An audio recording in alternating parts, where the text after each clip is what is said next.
आपको यंग प्रत्यास्था गुणांक बताया गया था और उम्मीद है कि आप उसको अच्छे समझ गए होंगे, लिख भी लिए होंगे अपनी कॉपी में। यंग प्रत्यास्था गुणांक, और यंग प्रत्यास्था गुणांक जो है वह अनुदैर्घ्य प्रतिबल और अनुदैर्घ्य विकृति का अनुपात होता है।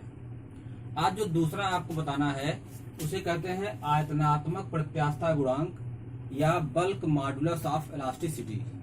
ठीक है, बल्क मॉडुलस ऑफ इलास्टिसिटी या आयतनात्मक प्रत्यास्था गुणांक।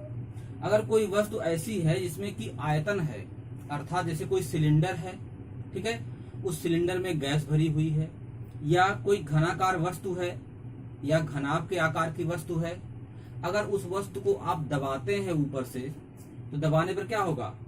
अगर आप दबाएंगे तो वस्तु दब जाएगी, अगर ऊपर से दबाएंगे तो वस्तु दबेगी, उसके आयतन में क्या होगा? कमी आ जाएगी। अगर ऐसी वस्तु का जो मूल आयतन है वो v है, क्या है? Capital V। कैपिटल V उस वस्तु का मूल आयतन है। आपको बताया गया था कि आयतनात्मक प्रत्यास्था गुणांक ऐसी वस्तुओं के लिए ही होगा जिनमें लंबाई, चौड़ाई, ऊंचाई तीनों हो, अर्थात वो त्रिविमीय हो, है ना। इससे कोई गोला हो सकता है, घर होगा, घनाभ होगा, बेलन होगा, ठीक है ना, ये सब हो सकते हैं। तो अगर उसका मूल आयतन क्या है? v है, और आपने ऊपर से दबाया है, ऊपर से दबाएंगे तो ऐसे प्रतिबल को हम कहते हैं, क्या कहते हैं? अभिलंब प्रतिबल। अभिलंब प्रतिबल को ही सामान्य भाषा में दाब कहा जाता है, क्योंकि आप जानते हैं कि प्रति एकांक क्षेत्रफल पर लगने वाले बल को ही तो दाब कहते हैं।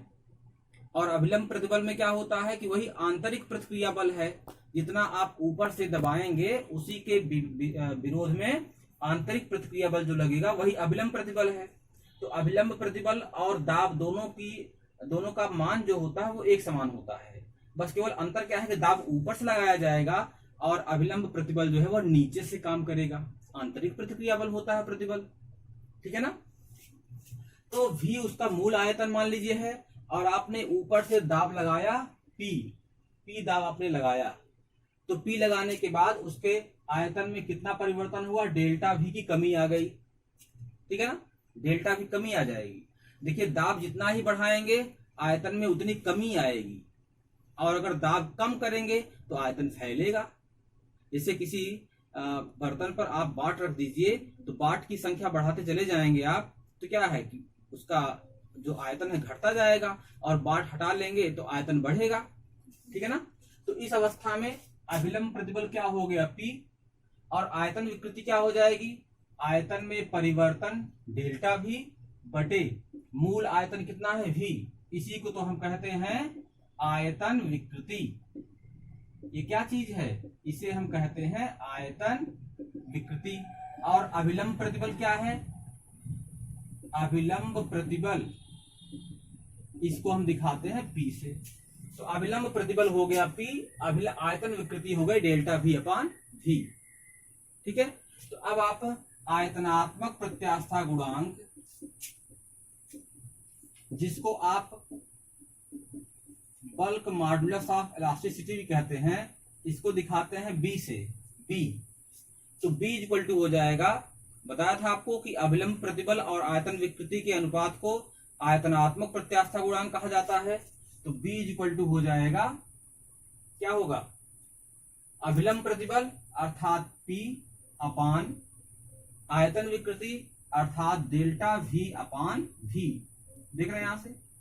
यहाँ पर एक चीज आपको ध्यान देना होगा कि जो आयतनात्मक प्रत्यास्था गुणांक होता है, इसकी वैल्यू हमेशा निगेटिव में लिखी जाती है। क्यों लिखी जाती है? इसलिए कि अभिलंब प्रतिबल जितना ज्यादा होगा, विकृति उतनी ही ज्यादा होगी जरूर, लेकिन विपरीत दिशा में। जैसे लंबाई में क्या होता है कि अगर आप बढ़ाएंगे, किसी तार खींचेंगे तो लंबाई बढ़ेगी, मतलब बाहर की तरफ बल लगाओगे तो लंबाई में वृद्धि होगी, अंदर की ओर बल लगाओगे लंबाई में कमी होगी। लेकिन आयतन विकृति में ऐसा नहीं है। आप दाब लगाएंगे, बढ़ाएंगे दाब को, दाब की मात्रा बढ़ा रहे हैं तो आयतन बढ़ोतरी नहीं हो रही, आयतन में कमी आती है। दाब को कम कर देंगे तो आयतन बढ़ेगा। यहाँ उल्टा रिलेशन होता है, इसी उल्टे रिलेशन को ही शो करता है यहाँ पे माइनस, समझ रहे हैं। या B इक्वल टू हो जाएगा P इंटू, ये कैपिटल V ऊपर चला जाएगा, P इंटू कैपिटल V अपान डेल्टा V है विथ निगेटिव साइन, ये माइनस यहाँ लगा रहेगा, एक चीज यहाँ ध्यान देना है आपको कि बी जो है निगेटिव में भले है, लेकिन ये इसका मान माइनस में होता, ऐसा नहीं आपको मानना है। यहाँ पर केवल ये दिखाता है कि अभिलंब प्रतिबल और आयतन विकृति एक दूसरे के दिशा में विपरीत होते हैं। ठीक है, अभिलंब प्रतिबल का मान ज्यादा होने से विकृति का मान अपोजिट डायरेक्शन में होता है, अर्थात बढ़ने पर ये घटता है। ठीक है ना, ये आपको ध्यान देना है। तो यहाँ पर जब आप न्यूमेरिकल लगाएंगे, सवाल लगाएंगे, तो उस सवाल में माइनस का प्रयोग नहीं किया जाएगा, क्योंकि माइनस जो है ये केवल दिशा का संकेत करता है कि दोनों दो दिशाओं में है, एक का मान बढ़ता है दूसरी का मान घटता है, ये आपका शो कर रहा है। तो आप सवाल लगाते समय माइनस को हटा देंगे। ठीक है, ये b equal to minus P V upon delta V, ये किसका सूत्र हो गया? आयतनात्मक प्रत्यास्था गुणांक का। ठीक है, संपीड्यता क्या होती है? संपीड्यता इसको दिखाते हैं बीटा से। बीटा संपीड्यता क्या होती है? इसी आयतनात्मक प्रत्यास्था गुणांक के व्युत्क्रम को, आयतनात्मक प्रत्यास्था गुणांक जो आपका निकला हुआ है, इसके व्युत्क्रम को संपीड्यता कहा जाता है। समझ रहे बात को? इसके व्युत्क्रम को क्या कहते हैं? संपीड्यता कहते हैं। तो बीटा इक्वल टू होता है 1 अपान बी, यानी संपीड्यता बराबर 1 आयतनात्मक प्रत्यास्था गुणांक, और इसकी वैल्यू इतनी है, इसको आप उल्टा कर देंगे delta V upon P into V, यही आपका संपीड्यता का फार्मूला हो जाएगा। किसका फार्मूला हो जाएगा?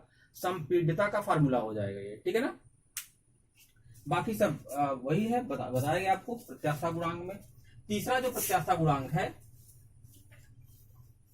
उसको हम कहते हैं दृढ़ता गुणांक। क्या नाम उसका है? दृढ़ता गुणांक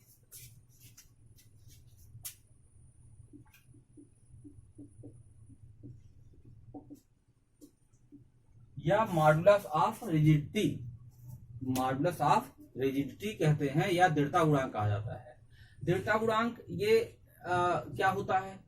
आप जानते हैं कि 3 प्रकार के प्रतिबल होते हैं, उसमें जो तीसरा प्रतिबल है उसको हम कहते हैं अपरूपक प्रतिबल। क्या नाम उसका है? अपरूपक प्रतिबल। अपरूपक प्रतिबल। और तीसरे प्रकार की जो विकृति है उसको हम कहते हैं अपरूपण विकृति। अपरूपण विकृति। तो अपरूपक प्रतिबल और अपरूपण विकृति के अनुपात को ही हम कहते हैं दृढ़ता गुणांक। इसको दिखाते हैं ईटा से। दृढ़ता गुणांक क्या संकेत है? ईटा। तो ईटा इक्वल टू क्या होता है? अपरूपक प्रतिबल और बटे अपरूपण विकृति। अपरूपक प्रतिबल क्या होता है? अगर किसी भी वस्तु के एक सिरे पर बल लगाया जाए और दूसरे सिरे को स्थिर रखा जाए, जैसे ध्यान दीजिएगा ये डस्टर आपका है, अगर इस डस्टर के हम नीचे वाले सिरे को फिक्स कर ले, इसको ना टच करें, और जो ऊपर वाला सिरा है इस पर एक स्पर्श रेखीय बल लगाए, अगर ऊपर नीचे वाले सिरे को फिक्स करके ऊपर वाले सिरे पर हम एक स्पर्श रेखीय बल लगाए, तो क्या होगा? ये तिरछा हो जाएगा। ये जो ऐसे था आपका, ये ऐसे तिरछा हो जाएगा। नीचे वाला भाग तो फिक्स रहेगा, ऊपर वाला भाग तिरछा हो जाएगा। तो इसका मतलब रूप इसका विकृत हो गया। तो ऐसे स्पर्श रेखीय प्रतिबल को ही हम कहते हैं अपरूपक प्रतिबल। ऐसे स्पर्श रेखीय प्रतिबल को क्या कहते हैं? अपरूपक प्रतिबल। जो किसी वस्तु के आकार को विकृत कर दे और स्पर्श रेखीय लगाया जाए, तिरछा लगाया जाए, ऐसे प्रतिबल को हम क्या कहते हैं? अपरूपक प्रतिबल। तो अपरूपक प्रतिबल का मान क्या होता है? F upon A। मान लीजिए जो स्पर्श रेखीय बल लगा हुआ है उसका मान है F। कितने क्षेत्रफल पर लगा हुआ है? A क्षेत्रफल पर। तो बल बटे क्षेत्रफल कर देंगे तो F अपान A करने पर क्या आएगा? अपरूपक प्रतिबल आएगा। और अपरूपण विकृति क्या होती है? अच्छा, इसको दिखाते हैं थीटा से।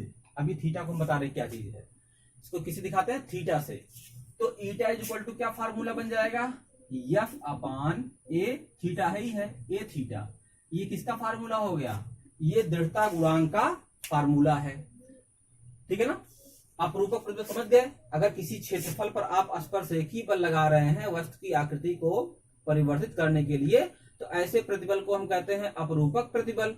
और अपरूपण विकृति क्या है? अब जरा ध्यान दीजिए, जरा ध्यान दीजिएगा। ये जो है एक घनाभ के आकार की वस्तु है, देख रहे हैं इसको?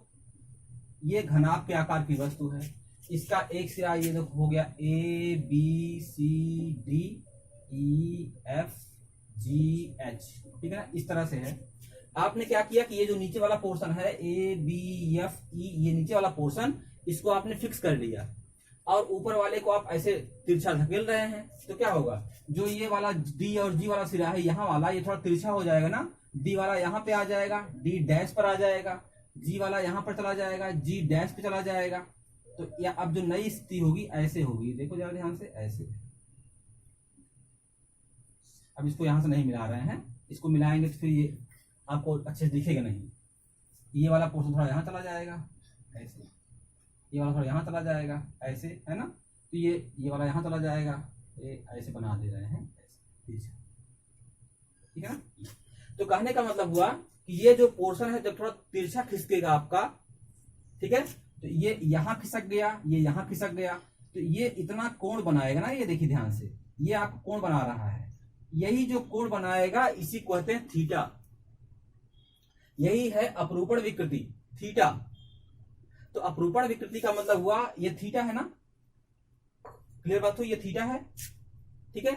यहां पर जो डिस्प्लेसमेंट हुआ है भाई, पहले ये ऐसे था, पहले इसकी पोजीशन ऐसे थी, तिरछा आपने कर दिया तो डी डैश पर डिस्प्लेस हुआ ना, तो अगर हम यहां पर डिस्प्लेसमेंट ले लें डी डैश, डिस्प्लेसमेंट हो गया, और जिस पृष्ठ को आपने धकेला है, विस्थापित किया है, उस पृष्ठ से लेकर के स्थिर पृष्ठ की जो दूरी है, ये दूरी देखो यहां से लेकर यहां तक, एडी कह लीजिए इसको, एडी, तो डी डैश अपान एडी, मतलब जो विस्थापित दूरी है और जो विस्थापित भुजा से लेकर के जो फिक्स भुजा तक की दूरी है, इसी के अनुपात को हम क्या कहते हैं। अब ये tan थीटा इक्वल टू लंब बटे आधार होता ही जानते पहले से, अगर ये थीटा हम कोड लेते हैं तो tan थीटा मान क्या होता है, लंब बटे आधार, तो लंब आपका हो जाएगा डी डैश, ये लंब हो गया, इस कोण के लिए लंब हो गया, ये आपका आधार हो गया, तो ये हो गया आपका tan थीटा।